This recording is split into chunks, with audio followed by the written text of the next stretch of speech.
enjoyable duty today is to introduce our guest speaker, who in every sense of the word is not only a Christian gentleman, which is one of the highest things that I can say in praise, but is also a true literary critic and a scholar of O'Connor and many other great writers, Chesterton, Dostoevsky, and so many others. I had the misfortune of going to the Baylor website and looking at the curriculum vitae, and after page 31, I realized that it would be impossible for me to attempt to summarize what has been an extremely productive life, not only in teaching and in guiding dissertations and master's theses, but in the Christian life, which is embodied in O'Connor and in some of the other writers that you have written on so eloquently. But to the task at hand, because it is not fair to make you speak while there is food in the room, so I want to give you a first chance at the microphone. About a year ago, a little more than that, the chairman of our department and I got together in an undisclosed location where Dick Cheney was not located, and we discussed who we would like to have as our keynote speaker, and we very quickly came down to twofold. And then I said, well, the paper that I'm finishing up has Ralph Wood in my bibliography, in my work cited, and it would only be appropriate that I could meet one of my intellectual heroes in my study of O'Connor for these many years. And so Gary was nice enough to just fold the tent and say, I'll email him. And I think it took him an hour to respond? Not long, with an enthusiastic email about his presence here and his enthusiasm to know that there was a high school colloquium going on.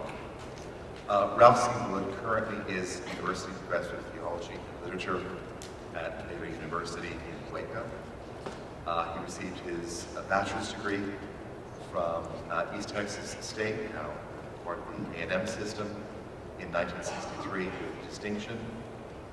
His master's as well in 1965 with a thesis on the scandal of redemption, religious meaning in the novels of Flannery and O'Connor. He received his doctorate from the University of Chicago in 1975. Professor Wood, as I mentioned, is University Professor of Theology and Literature at Baylor since 1998. He previously spent 26 years working in the vineyard at Wake Forest, which was very productive. At Baylor, his appointment is in the religion department, but he also teaches in the Great Texts program, which I'm happy to say we have a number of our students enjoy, as well as the Department of English. He serves as an editor-at-large for the Christian Century, a very important journal, and as an editorial board member for both the Flannery and O'Connor Review and the Seven, an Anglo-American literary review. And perhaps most importantly, the paper that I just finished, he's in that bibliography, so I've covered on that score as well. It is a true pleasure to introduce him to you.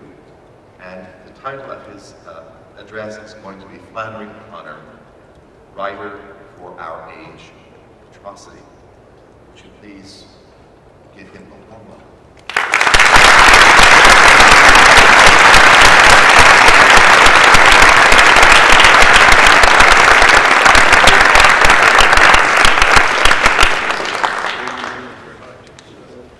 Indeed, my pleasure for my wife and me to be here at Cistercian and to hear such wonderful papers as I've heard this morning, beautifully written, well articulated, delivered in a fashion that's compelling, and not least of all, in entertaining extremely thoughtful questions from the audience. So the questions and the answers to them have been as impressive as the papers themselves. I certainly want to thank, of course, Gary Nye for the invitation to be a part of this, and of course, Father Gregory for that introduction of a person whom I don't recognize. Maybe I'll get the meeting at the right time. So, I want to talk to you this morning about why Flannery O'Connor is the most important Christian writer this nation has produced. Even though Chesterton said we are a nation with the soul of the church, by which he meant America, though founded on a secular premise, an enlightenment premise, has been the most, outwardly and visibly Christian nation in the modern West. And yet we produced no great Christian writers prior to Flannery O'Connor. Think about the great canon of writers that we've studied here in your various schools. Hawthorne, Melville, Emily Dickinson, Mark Twain, William Faulkner, Wallace Stevens. Not one of them, in any fashion, orthodoxly Christian. They're all on the edges of Christianity, but they could never make its basic and most central claims. I believe, because on the whole, our churches have been in bed with the culture. What one gets in the church does not differ drastically from what one gets anywhere else. In fact, when I ask my students at Baylor, are you first of all a Christian, or are you first of all an American? They look at me with great puzzle, as if to say, what's the difference? Flannery O'Connor knew that there was a whale of a difference. And therefore she made her mark upon us, and upon our literature, and upon our culture, because she saw the difference. It's about that difference I want to speak this morning. She saw it in part because she lived on the edges of the official culture of America. She lived in a small town called Milledgeville, Georgia, almost all of her life. Not least of all was she on the edge of her culture because she was a Roman Catholic in a profoundly and radically Protestant South. So here she's off to the edge on the perimeter, both by her region and by her religion. And that gives her a perspective that lets her see the world as no other American writer has yet seen. And so we have, it seems to me, in her a figure whom I hope you'll all be studying and reading decades from now when you're in a nursing home taking out your false teeth and looking at them. You'll say, in 2014, I came to a conference on Flannery O'Connor at Cistercian Prep School in Dallas, and I'm still reading her and still enjoying her. And so I'd like to begin by asking, who is the next Flannery O'Connor in this room? Who is the next Cistercian in this room? Who is the next Ursuline sister in this room? Crucial question. I ask it because when I had a year teaching at Providence College in Providence, Rhode Island, a Dominican school, one of my best students come to me and say, why she came to me is a bit of a puzzle as a Baptist Protestant. She said, I think I have a vocation to the monastic life. She said, my parents are horrified. They're saying to me, you're getting ready to throw your life away. To which I said to her, that's exactly right. You're getting ready to throw your life away into what Chesterton calls the bottomless pit of gratitude to God for what He's given you. She said, but they're saying to me they will never have any grandchildren. I said, that's exactly right. But they're going to have many, many, many more non-biological grandchildren from all the lives you're going to form as your priests and monastics are forming you here, Cistercian and in the other schools where you study. I said, you pass a threefold test. I said, first of all, you're attractive. You're not running from anything. You're not trying to hide behind a wall where there are no men in my clinic. where you can get by without any kind of real challenge to your sexuality. I said, secondly, you're smart, you're bright. You're not running from some kind of intellectual challenge where you can go off into a kind of Catholic get-up and never have another serious thought. You know, the Dominicans, among others, are among the most radically thoughtful of the Catholic orders. But I said, finally, you have a vocation, you have a calling, you have a summons.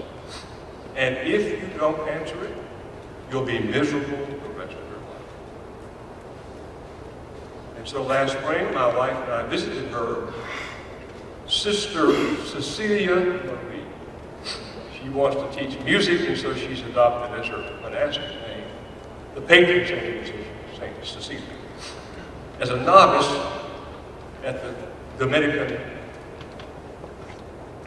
Abbey in Nashville, Tennessee, one of the great moments of my life, to visit this young novice who has followed all three of those callings. She's attractive, she's smart, and she has a real vocation. Flannery O'Connor said there are more kinds of vocation than one. She says writing is a monastic vocation. I think you've discovered already from writing her papers, you have to spend a lot of time alone in your room without your ears plugged in with all of the racket of our culture, without reading 140 characters before you're like this. It's a lonely culture. It's a discipline, a radical discipline. And she's recorded a good deal of that discipline in what has now been issued just this past year as her prayer journal. If any of you had a chance to read or look at it, the last too few, there's plenty of time, be sure you read Flannery O'Connor's prayer journal. She kept it just for 18 months in her early years as a graduate student at the University of Iowa. When she's only 22, she graduates young, she's in graduate school young. So she's only 4, maybe 5 years older than you folks. Listen to what she's saying. She's speaking to God. I must write down that I am to be an artist. Not in the sense of aesthetic frippery, but in the sense of aesthetic craftsmanship. Otherwise, I will feel my loneliness continually, like my loneliness today. He says, I've got to master my craft. My craft is writing, and writing fiction of a radical sort. The word craftsmanship, she adds, takes care of the work angle, and the word aesthetic takes care of the truth angle. Then she adds, it will be a life struggle with no consolation. She will go to her death still pursuing her vocation as a writer, as all of us will go to our death pursuing whatever vocations we've been given: teacher, engineer, chemist, physician, lawyer. And that's it. Nothing can be possessed, nothing can be held on to but the struggle. All our lives are consumed in possessing this struggle. But only when the struggle is cherished and directed to a final consummation, outside of this life, does that struggle have any value. Can you see, can you hear the radically eschatological quality of O'Connor's vocation? She's called to pursue a life calling here that will have its final culmination, its final vocation, its final end, telos, purpose, only beyond the walls of the world, as Tolkien calls it, but fulfilling it here within the walls. So I'd like to talk to you about the way in which she is addressing what I'm calling the age of atrocity. We've heard it defined this morning in a couple of papers that I've very gratefully heard. One of which quoted from a letter that O'Connor wrote to Elizabeth Hester, her best correspondent. I urge you to read The Habit of Being, her collected letters. There's a good snatch of them in the one volume, O'Connor. But if you'll read one letter a night from the habit of being, you'll save your soul.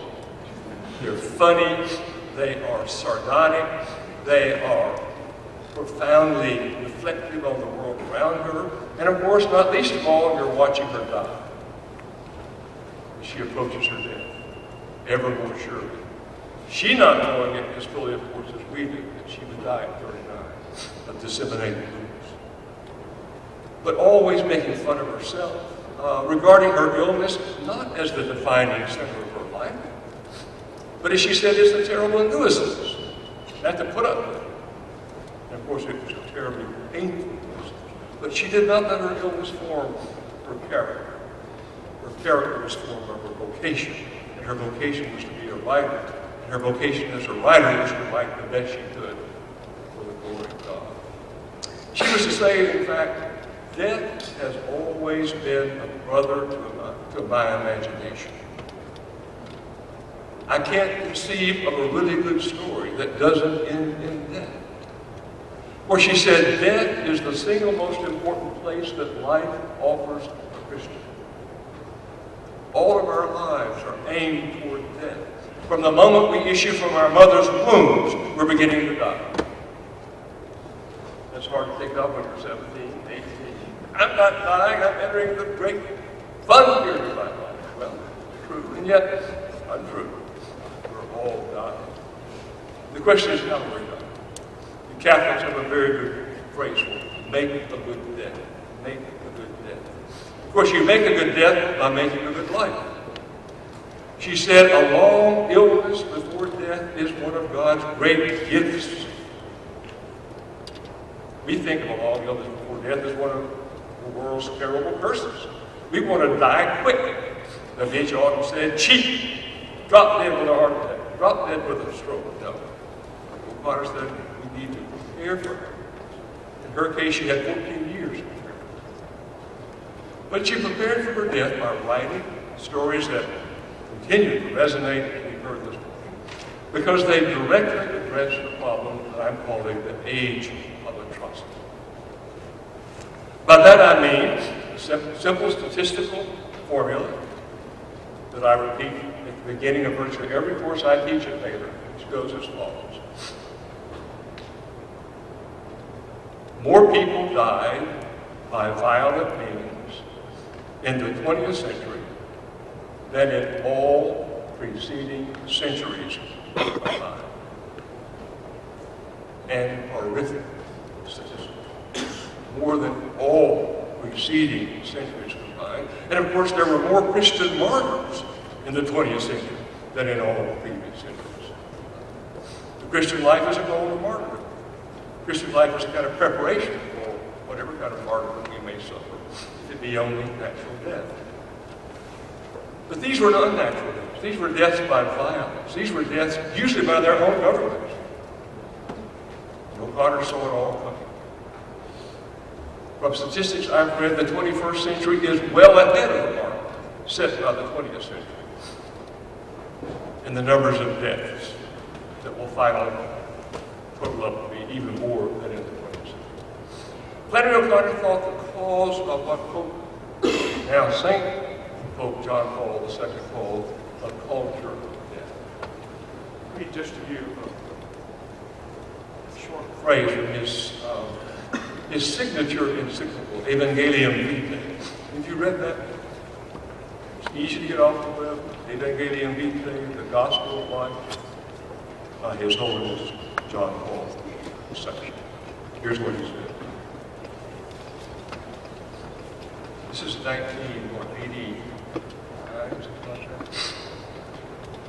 He says the 20th century will have been an era of massive attacks on life, an endless series of wars, and a continual taking of innocent human life.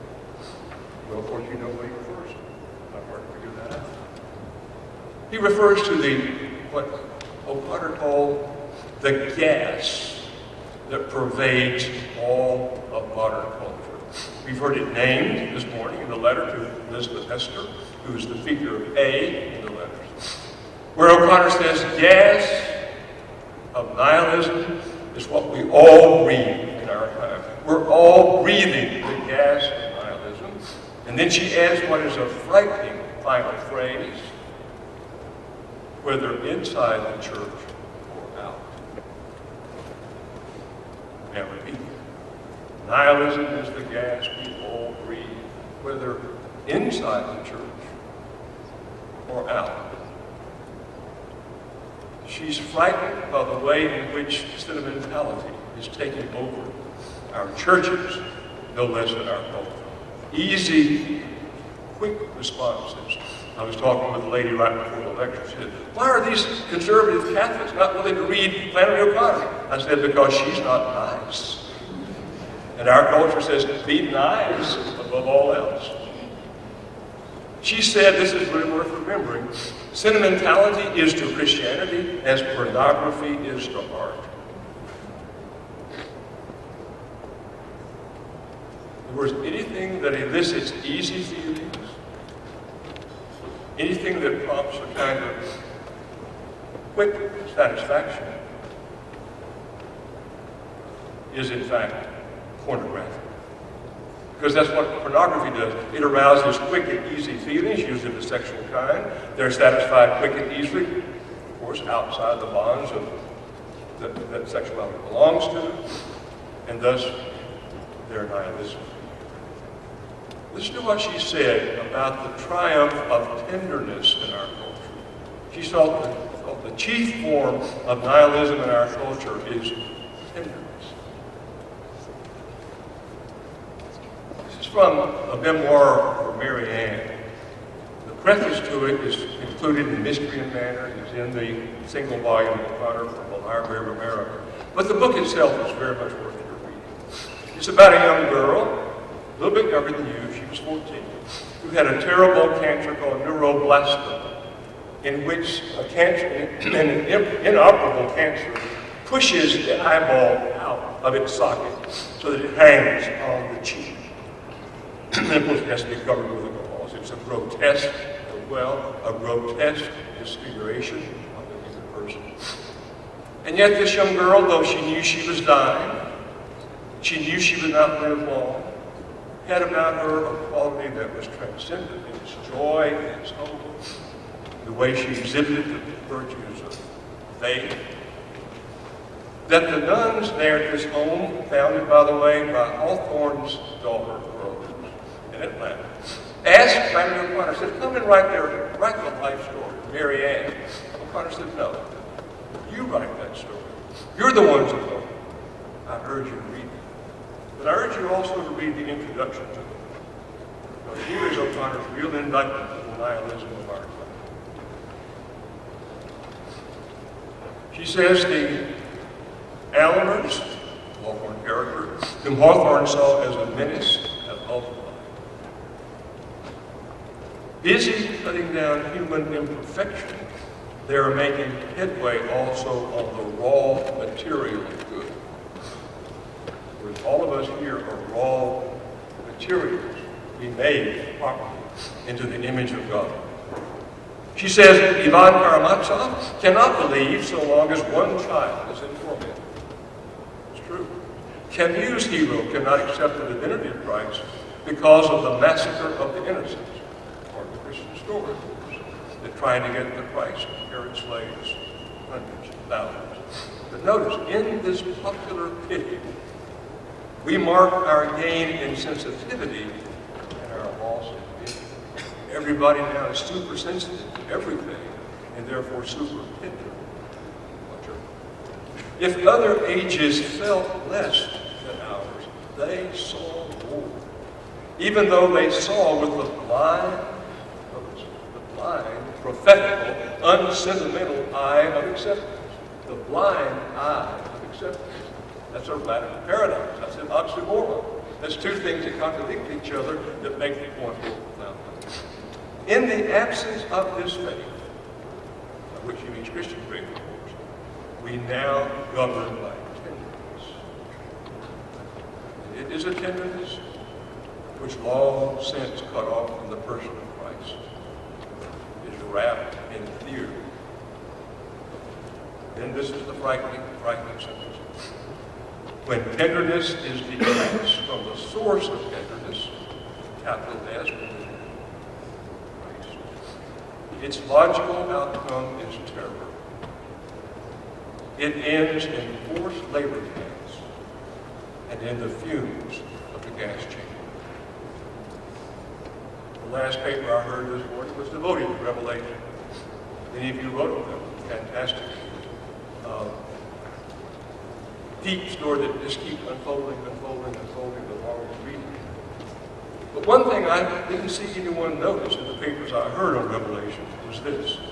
That Ruby Turpin has created her hierarchy. You all got that right. It's a hollow hierarchy. It's a hierarchy that she establishes where everyone else is beneath her.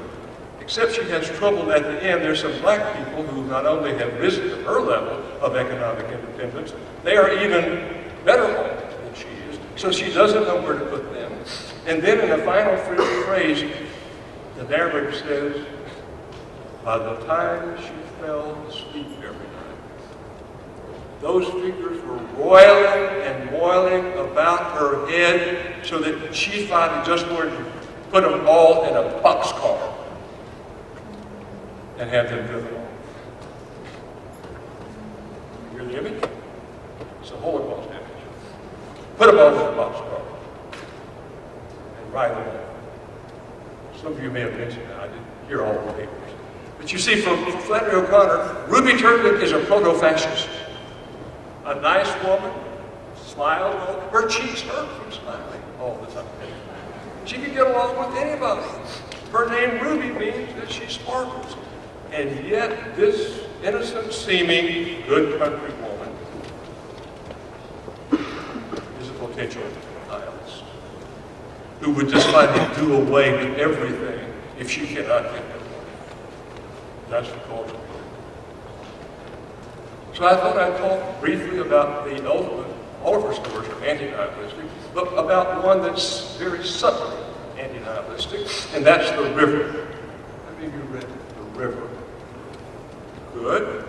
Hope I will send you back to that story. It's my favorite. You'll think me really perverse for liking that story when you get to the end of it, but I hope you won't. I hope I can lay out the reasons for taking that story seriously. And remember, comedy in Louise Cowan's sense. We heard about this morning.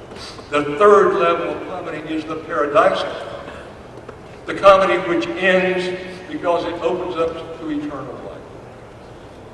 Where though someone is killed, in this case someone dies, death is not given the final word. That's when Dante got ready to write his great book, he did not call it La Divina. Yeah. He called it La Commedia, simply the comedy. Because for Dante, comedy is the essential Christian genre, not tragedy. Great though it is, tragedy winds down to death, even a noble death. Comedy opens up to life, to a great banquet feast. Remember the book of Revelation is about a great feast. And usually a wedding feast. Of course, it's the wedding feast of the Lamb. So, this story is comic. And remember her brother Bato, she says, now remember, a lot of people get killed in my fiction, but don't nobody get hurt. Meaning by that, no one's tortured. You know, no one has their fingernails pulled out. No one has their eyes gouged out. Almost everyone goes to their death graciously. Even, as we know, the grandmother ended the next life. This story is about two families. They're named the Ashfields and the Conants. Ashfield and Conant. The Ashfields are readers of the New Yorker. The Ashfields would have probably gone to a prep school. I hope not to any of the prep schools here represented, though you might remember Walker Percy's dark saying. He says you can make all A's and flunk life. Thanks for laughing. That really is a dark one. But Cistercian, if I can pick on my friends, may make you the best cook in the world. It may enable you to preside over a death camp. That's the kind of people the Ashfields are. They're sophisticated. If I told you what a sophisticate is, a sophisticate is a person educated beyond his intellectual ability. They recognize modern art. They have modern art hanging in their house. They recognize a treasure trove of an antique book as being valuable, though it's about the life of Christ for children under 12. It's an old book and therefore would fetch a pretty price. They spend most of their time party going and party giving. They're good modern Americans. They love the good life. They love entertainment. They live to have a good time. They don't think about death at all. They have a young son whose name is Harry Ashfield. And little Harry has been given everything, which means, of course, he's been given nothing. Every toy, everything he might want to play with, he could even dream of, they give to him. He finds, by the way, the best way to get a new toy is to break the old one. He's learned to manipulate the system. Well, they are typical modern parents who have farmed out their little son to be taken care of by his caregiver, a woman named Mrs. Condon. Mrs. Condon, in turn, is a representative of a larger family named the Condons. So note, while the Ashfields are urbane, sophisticated, cultured, educated, suave, above all, cool, over against them are these country bumpkins, rednecks, as we say in East Texas, peckerwoods, who ain't got no culture at all. And in fact, they are interestingly complicated as a family, whereas by contrast, the Ashfields are totally predictable. You know exactly what they're going to do, exactly what they are going to think, whereas the Condons are, as I say, a family of all kinds of difficulties and conflicts. For example, Mr. Condon has developed a huge growth.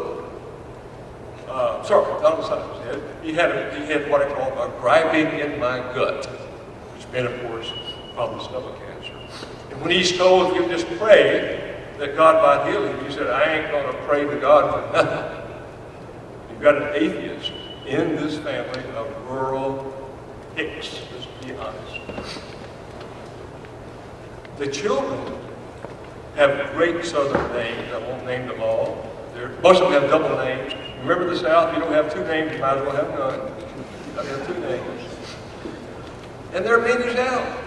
When this city slicker, young Harry Ashfield, comes to visit him, they play every trick possible on him to show out what a stupid city slicker is. For example, he's never seen a real hog before. He assumes that all pigs wear bow ties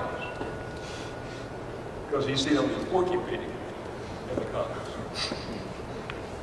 Well, Mrs. Condon, who holds down two jobs, is compelled, therefore, to come and pick him up every morning as the parents are getting ready to go off to work, and to take him home with her, take care of him for the day, and then return him home in the evening. And so on one of these visits home, she decides to take him to a river preaching. None of you will know what a river preaching is.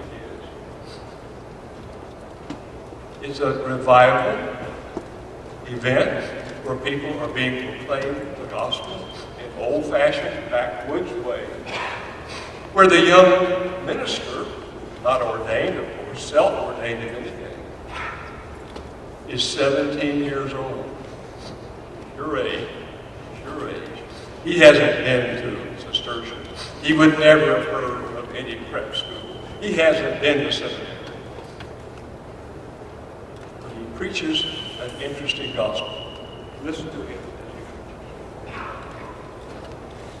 Because I'm going to have you make the same decision that every reader has to make.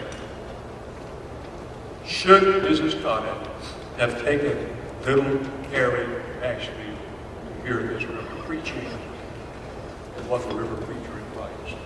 Listen to his words. He's worried that a lot of people have come to witness a miracle. They've got this or that bodily ailment. If they come there, they can just get rid of it. He says,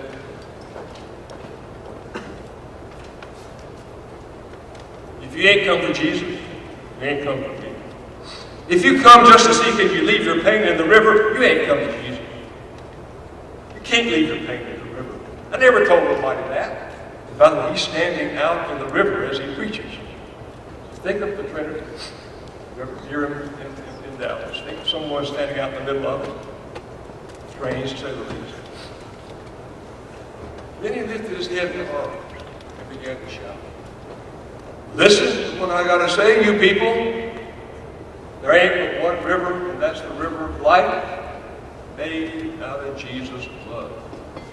That's the river you have to lay your pain in the river of faith, in the river of life, in the river of love, in the rich red river of Jesus' blood. And his voice grew soft and musical.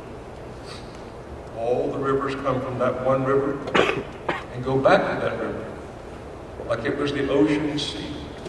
And if you believe, you can lay your pain in that river and can get rid of it. Because that's the river that was made to carry sin. It's a river full of pain itself, moving toward the kingdom of Christ. Be washed away that pain. Slow, you people, slow, as this here old red water river around the life. What O'Connor's tempting us to do, it's going to be interesting to see whether you fall prey to her temptation. What I've read, what I've heard this morning, you don't fall prey to that because you didn't fall well. She's saying, okay, my readers are going to all be sophisticates. They're going to be urbane. They're going to be cultural. And therefore, they're going to make fun of this Rube, this hick, this boy from the backwoods who's never had a course in theology and who preaches this stuff about river and water and blood. It's just all fundamentalist nonsense. Well, you can tell, can you not? He's distinguishing between two kinds of pain. Physical pain. He says, if you come here to get rid of your physical pain, you ain't come to Jesus. There's another kind of pain, he says. A pain that can be washed away slow, because that's the pain of heaven, of absolute holiness, the pain of sin and death. But then he decides, when he sees Mrs. Connie standing over to the side with this 4-year-old boy beside her, that he will focus on that boy, on that 4-year-old boy. That he will ask him the question of all questions. That is the following question. Have you been baptized? Have you been baptized? Well, of course, the little boy doesn't know what the word baptism means. He's never been in a church. When he sees a picture of a carpenter working in a shop with what looks like a white sheet over him, this, of course, is Joseph the carpenter with his young assistant, Jesus, working with him. He has no idea who that is. And when Mrs. Connie said, well, that's the man who made you, right there, that's Jesus. He said, no, I was told the man who made me was Dr. Sladewall at the hospital. In other words, a thoroughly nihilistic understanding of human life as a big biological accident, at worst, sometimes a desire at best. So he asked this for this little 4-year-old boy, do you want to be baptized? And then he asked him the question of all questions, do you want to count? Do you want to count?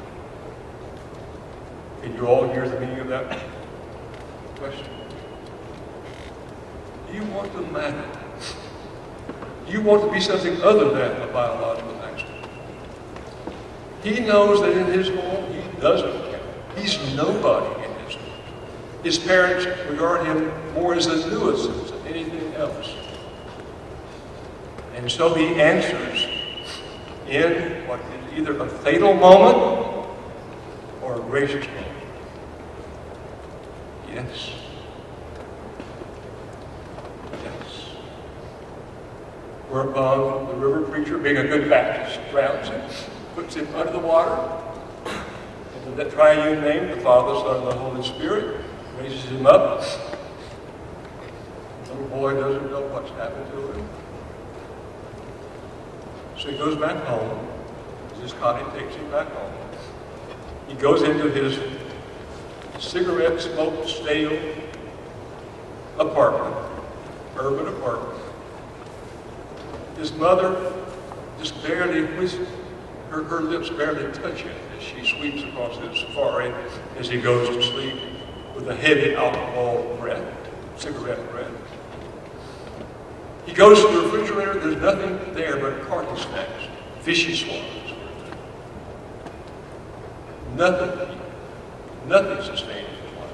An empty pork bone, by the way. All kind of images going on here. So he lies down on the floor and puts his feet in the air and looks up at them. Still muddy, because of course he's come home from that river baptizing. And says, in effect, now I know what I am meant to do. Doesn't say that, he's 4 years old. He independently follows the road back out to the river where Mrs. Cottage had taken him. And he reasons in the following way. O'Connor's narrator tells it very subtly. See if you can follow his reasoning. It's the reasoning of any fool. If, by staying under the water that long, I now count. If I stayed under the water permanently, I would count permanently. I would matter not just for that moment. We can't use these words, of course. I would matter forever. See where we're going? He goes back to the river. He wades out into the river. He finds it very hard to stay under because the human body has a natural buoyancy. If you try to go under the water, it will float until finally he's able to make himself, with the aid of a character whom I will not talk about. It will be your aim to figure out who he is. He's finally able to stay under the water. Which of course means he's dead. He's drowned. The student sitting on the front left, I can still see her, in a class I taught at another university, said, Mrs. Conner and the river preacher should be arrested, tried, and incarcerated for having caused the death, the needless, useless death of a 4-year-old child. Is that your vote? I'm asking. She said to me, no 4-year-old child should ever be asked the question, do you want to be baptized? Do you want to count? What's your verdict? For Flannery O'Connor, that's the only question. That's the only question worth asking. Because baptism is the single most important event in our lives. My Baylor students are so shocked when I tell them that. They say, oh no, getting into Baylor was my greatest moment of my life. Finishing as valedictorian of my class. I said, no. Being incorporated into the body of Christ by the baptismal act makes you a Christian. If you like it or not, whether you honor it or not, I liken it to a cattle brand in Texas. You're branded now, right across your back with a big cross. Can't get rid of it. You can act like it's not there. It's there. And remember the great cry of the church from its earliest foundings was when one is in great difficulty, trouble, temptation, one cries out, remember your baptism. Remember your baptism. Because baptism is where God claims us as his. When Luther was afflicted with terrible assaults of the demonic, you all know about his picking up an inkwell, of course, and flinging it at the devil. That's the famous story. But the better story is when Luther picked up a piece of slate, and on the slate wrote words that all of you will understand. Baptizados sum. Baptizados sum. I have been baptized. Whereupon the demonic apparition would disappear. As if to say, I'm God's partner. You can't touch me. So for Flannery O'Connor, that's the single most important question. Have you been baptized? Until you've been incorporated. Are you a member of the body of Christ? And therefore, do you say to my question, yes? The preacher, Mrs. Scotty, gave him exactly the right question. Or do you say, no, they should be tried, prosecuted, or incarcerated for the needless death of your children? From what I've seen this morning, the answer seems from you overwhelmingly yes. And I think.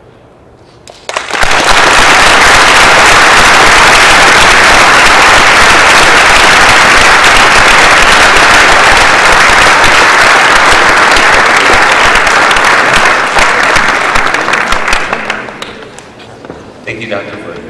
Wonderful talk. Well, you've all done a wonderful job today. We have lunch for you. I know that some schools might have to leave before the end of the lunch hour at 2, and that's understandable. Please take the lunch, and you're free to take it with you. I would hope that most of you would have the chance to stay. The seating is right behind you. As you go through the lunch, there are the options. If you ask for a vegetarian meal, then we have one for you. And if you requested a gluten-free or a nut-free meal, we have that for you as well. So just let the ladies know back there that you requested one of those meals. My hope is that you would continue some of the conversation about the stories, about the talk, and that you would mingle a little bit with some of the members of the other schools. You've been very patient. You've done a fantastic job. I congratulate you all.